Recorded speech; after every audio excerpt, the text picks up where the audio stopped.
حضرت بلال حبشی رضی اللہ تعالیٰ عنہ نے سارا گھر کا کام کاج خود سے سنبھال لیا تھا. ایک دن غائب ہو گئے حضرت بلال اذان دے کے, فجر کی اذان دے کے. ایک دن فجر کی اذان دے کے غائب نہیں ہونا چاہیے. کیا خیال ہے آپ کا؟ مؤذن کو اذان دے کے غائب اسے مسجد میں پھر رہنا چاہیے. حضرت بلال حبشی رضی اللہ تعالیٰ عنہ اذان پڑھی, غائب ہو گئے. صحابہ ڈھونڈ رہے ہیں بلال کدھر ہے, اقامت پڑھے. حضور نے فرمایا ٹھہر جاؤ, بلال آئے گا تو اقامت پڑھے گا. بلال آئے گا تو جلدی نہ کیا کرو مسجد میں. اگر 2-4 منٹ کبھی دیر ہو جائے نا نماز میں تو جلدی کوئی بات نہیں, اللہ کے گھر ہی آئے ہو نا, جلدی نہ مچایا کرو. اللہ کا گھر ہے, رحمت والی جگہ ہے. حضور نے فرمایا بلال آئے گا تو اذان پڑھے گا. اب سب صحابہ خاموش ہیں کہ بلال جاتا نہیں, کام بھی اس کا کوئی ایسا نہیں. حضرت بلال دوڑے آئے, جلدی دوڑے آئے. رسول پاک صلی اللہ علیہ وسلم نے سوال ہی نہیں کیا کہ بلال تو کدھر سے آیا ہے. فرمایا آ گئے ہو؟ حضور آ گیا ہوں. پڑھو اقامت, پڑھو اقامت پڑھی, جماعت ہو گئی. اب صحابہ کرام علی مریدوان حیران ہے کہ حضور نے پوچھا ہی نہیں اور بلال آیا بھی دیر سے. حضرت جناب سیدنا صدیق اکبر, جناب مقداد, جناب سلمان فارسی, چند صحابہ نا حضرت بلال کو لے کے, کون ہے بلال تو کدھر تھا؟ راز کی کوئی بات ہے جو بتاتا نہیں, کدھر تھا؟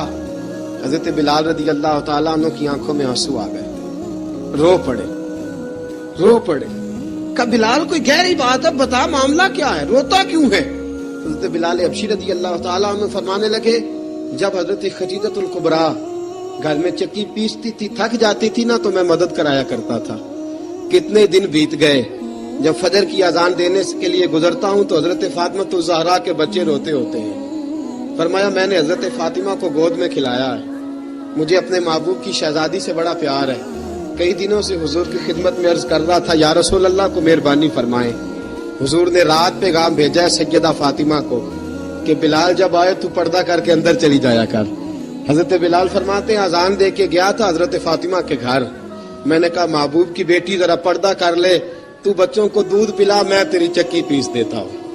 حضرت بلال حبشی کی آنکھوں میں آنسو رو رو کے بتلاتے ہیں. فرمایا سیدہ طیبہ طاہرہ حضرت فاطمہ الزہرا, میرے حبیب نے پتہ کیا فرمایا؟ فرمایا جس نے فاطمہ کو راضی کیا اس نے تو مجھے راضی کیا ہے. حضرت سیدنا بلال حبشی فرماتے میں نے چکی پیسی اور میں تمہیں کیا بتاؤں, میرے محبوب کی بیٹی نے مجھے بڑی ہی دعائیں دی ہیں, انہوں نے مجھ پر بڑا ہی اظہار محبت فرمایا ہے. فرمایا میں آذان سے لے کر جماعت تک لوگ تسبیحاں رولتے ہیں, لوگ قرآن کی آیات کی تلاوت کرتے ہیں, آذان سے لے کر جماعت تک لوگ مختلف قسم کے اذکار میں مشغول ہوتے ہیں. فرمایا میرا ذکر سنو, میری تلاوت سنو, میرا وظیفہ سنو. میں آذان سے لے کر جماعت تک محمد عربی کی بیٹی کی خدمت کرنے چلا جاتا ہوں. رسول پاک صلی اللہ علیہ وسلم کی شہزادی کی چکی پیس کے آیا. حضرت بلال نے اس انداز میں, بدر کی جنگ لگ گئی, بدر کا مارکا, حضرت بلال کے ہاتھ میں تلوار ہے, کہا میں لڑوں گا, پورا جہاد کروں گا. امیہ بن خلف جو بڑا مارا کرتا تھا نا, وہ دوڑ رہا تھا اپنے بیٹے کو لے کے, آگے کچھ صحابہ کھڑے تھے, وہ قریب سے گزرنے لگا. حضرت بلال نے فرمایا ذرا پکڑنا امیہ کو, یہ مجھے مارا کرتا تھا, ذرا پکڑنا, نہ جانے نہ دینا. امیہ کو صحابہ نے روکا. حضرت عبد الرحمن ابن عوف نے پکڑ کے ایک زور سے گھونسا مارا, ادھر جا کے گرا. حضرت بلال تلوار لے کے کھڑے ہیں امیہ کے سر پہ. کہا امیہ میں تجھے نہیں کہا کرتا تھا اللہ میرے مصطفیٰ کو بڑی عزتیں عطا فرمائے گا؟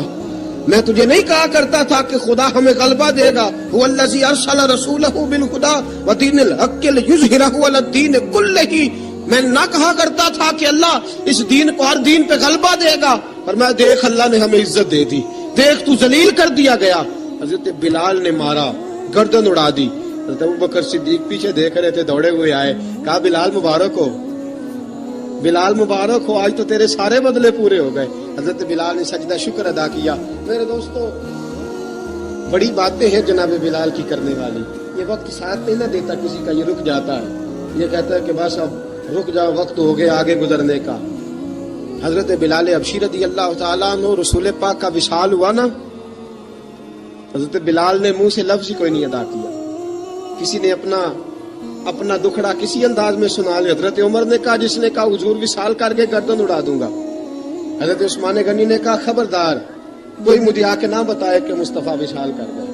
حضرت علی المرتضیٰ رضی اللہ تعالیٰ عنہ نے فرمایا نہ بھائی میرے مصطفیٰ پر تو موت آتی ہی نہیں جس طرح آپ لوگوں پہ. سب لوگوں نے اپنے اپنے اظہار کر لیے نا. بلال نے کسی کو دکھ بتایا ہی نہیں. ایک کونے میں بیٹھ کے نا حضرت بلال اکیلے آنسو بہاتے رہے, کسی کو بتایا ہی نہیں, اکیلے روئے. ایک شخص کہنے لگا یار بلال بولتا نہیں. کہا نہ بلاؤ اسے. عصر کی نماز کا وقت ہوا نا تو وہ بلال جو کعبے کی چھت پہ بغیر سیڑھیوں کے چڑھ گیا تھا, وہ بلال جو کعبے کی چھت پہ بغیر کسی سہارے کے چڑھ گیا تھا, اس بلال کو کہا کہ بلال چڑھ ذرا, آذان پڑھ, مسجد کی چھت پہ چڑھ جا. حضرت بلال کئی بار چڑھے اور کئی بار گرے, کئی بار چڑھے اور کئی بار گرے.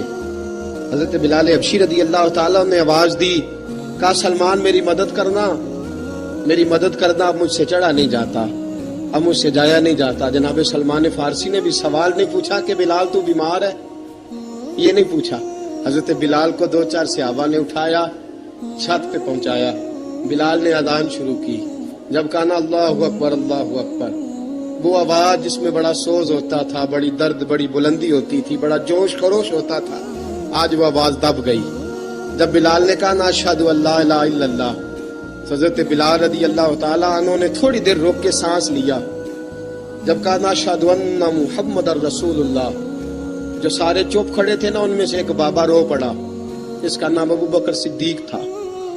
جب حضرت ابو بکر صدیق کی آنکھ میں آنسو آیا تو حضرت بلال چھت کے اوپر زمین پہ گرے, زمین پہ گرے اور کہا ابو بکر یہ ڈیوٹی کسی اور کی لگا دے, یہ ڈیوٹی کسی اور کی لگا دے, اب میری روح اجازت نہیں دیتی, مصطفیٰ کریم کے بعد مجھے اذان نہیں پڑی جائے گی. آپ نے واقعہ سن رکھا ہے کہ ایک بار صحابہ نے بلایا, دوبارہ آئے, حضور خواب میں ملے, کہا بلال تو آتا کیوں نہیں؟ بلال چھوڑ کے چلے گئے تھے. فرمایا اب میرا یہاں دل نہیں لگتا. ملک شام کے شہر حلب میں چلے گئے تھے, چھوڑ دیا تھا مدینہ منورہ, اب میری نگاہوں میں جچتا نہیں کوئی, جیسے میرے محبوب ہیں ایسا نہیں کوئی. حضور خواب میں ملے, آئے مدینے. حضرت بلال آخری بار, لوگوں نے کہا اذان پڑھو, کہا مجھے وہ اذان بھول ہی گئی ہے جو مجھے مصطفیٰ کریم کے زمانے میں پڑھا کرتا تھا, مجھ سے نہیں پڑھی جاتی, نہ مجھے کہو, میں کیسے پڑھوں. امام حسن اور حسین نے آ کے دامن تھاما نا تو کہا بیٹا میں تمہاری نانی کا بھی نوکر رہا ہوں, میں تمہاری ماں کی چکی بھی پیستا رہا ہوں, مجھ سے کوئی فرمائش نہ کر ڈالنا, میں نے نوکری کی ہے اور مجھے اگر اللہ نے توفیق دی تو میں تمہارے بچوں کے پیر بھی دھویا کروں گا. لیکن امام حسن رضی اللہ تعالیٰ عنہ نے فرمایا بلال ایک بار تو اذان سنانی پڑے گی. سنائی بلال نے اذان. کوئی گھر مدینے میں ایسا نہیں تھا جہاں سے رونے کی آواز نہ آئی ہو. حضرت عمر فاروق رضی اللہ تعالیٰ عنہ اپنے زمانے میں شام گئے تو جناب بلال حبشی رضی اللہ تعالیٰ عنہ سے کہا کہ اذان پڑھو. حضرت بلال نے فرمایا میں پڑھ ہی نہیں سکتا. بڑی ہمت کے بعد اذان پڑھی اور جناب بلال نے کہا تم اگر روئے نہ تو میں اذان پڑھوں گا. رونا نہ, وعدہ لے لیا. حضرت عمر تو نہ روئے لیکن معاذ ابن جبل نے رونا شروع کر دیا. جب معاذ ابن جبل روئے تو پھر عمر بھی روئے, جب عمر روئے تو پھر بلال بھی روئے. وہ اذان اشہد ان لا الہ الا اللہ تک گئی. رسول پاک کے بعد پھر اذان اس سے آگے بڑھ نہ سکی. حضرت بلال کا وقت وصال آیا. حضرت ابو درداء کے داماد تھے جناب بلال حبشی. حضرت ابو درداء بہت معتبر صحابی ہیں, ان کی بیٹی حضرت بلال کے گھر میں تھی. حضرت بلال کا وقت وصال آیا تو آپ کی بیوی کہنے لگی بڑے افسوس کی بات ہے, آپ بچھڑ رہے ہیں. فرمایا افسوس نہ کر, مجھے مبارک دے, میں آج بچھڑوں گا تو جا کے رسول پاک سے ملاقات کروں گا. حضرت بلال حبشی نے, میرے دوستو غریب آدمی تھے نا, مال تو زیادہ نہ دے سکے لیکن انہوں نے خدمت اس طرح کی. آپ میں کھنگالتا رہا کتابیں, 28-29 کتابیں میں نے کھنگالی اس ہفتے میں حضرت بلال پر.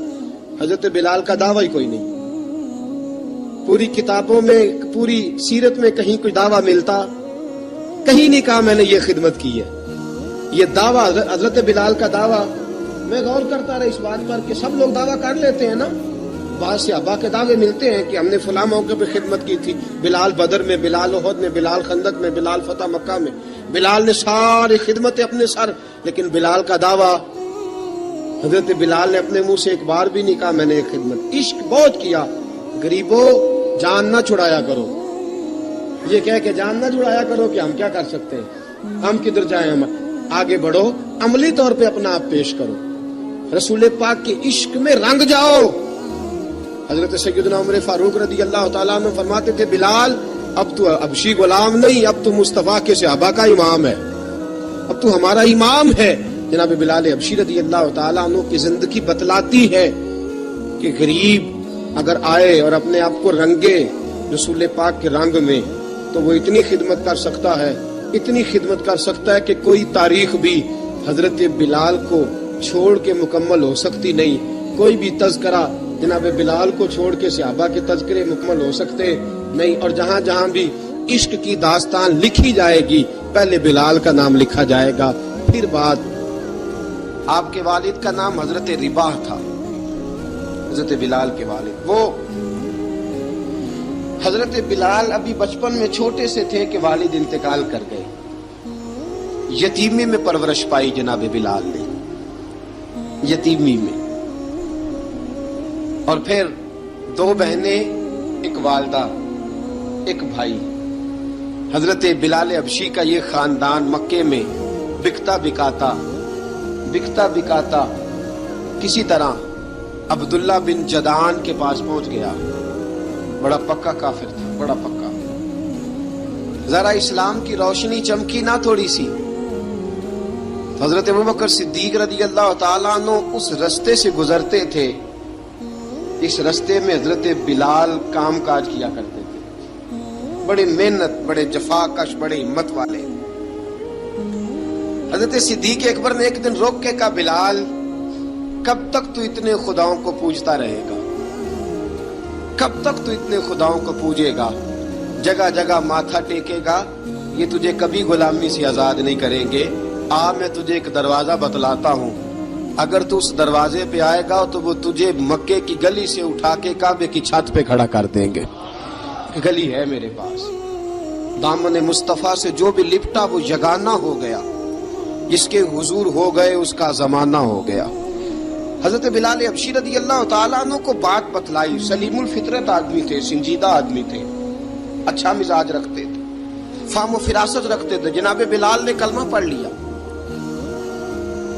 کلمہ پڑھ کے نا تو سب لوگوں نے کہا، بہت سارے لوگوں نے اپنا اسلام چھپا کے رکھا ہوا تھا.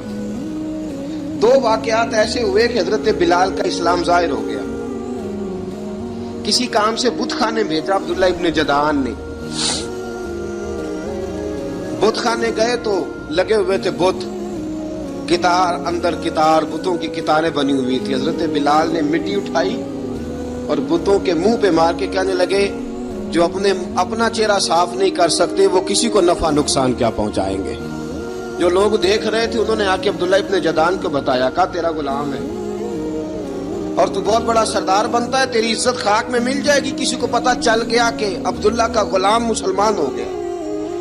عبداللہ بن جدعان نے راتوں رات امیہ بن خلف سے بات کی اور امیہ سے کہا، یار یہ غلام لے لو، مفتی لے لو. بتایا نہیں امیہ کو، بتایا نہیں کہ مسلمان ہو گیا. امیہ نے لے لیا. امیہ بڑا سخت آدمی تھا، بڑی طبیعت میں سختی پائی جاتی تھی. اللہ اکبر. لیکن یہ محبت اور عشق یہ چھپائے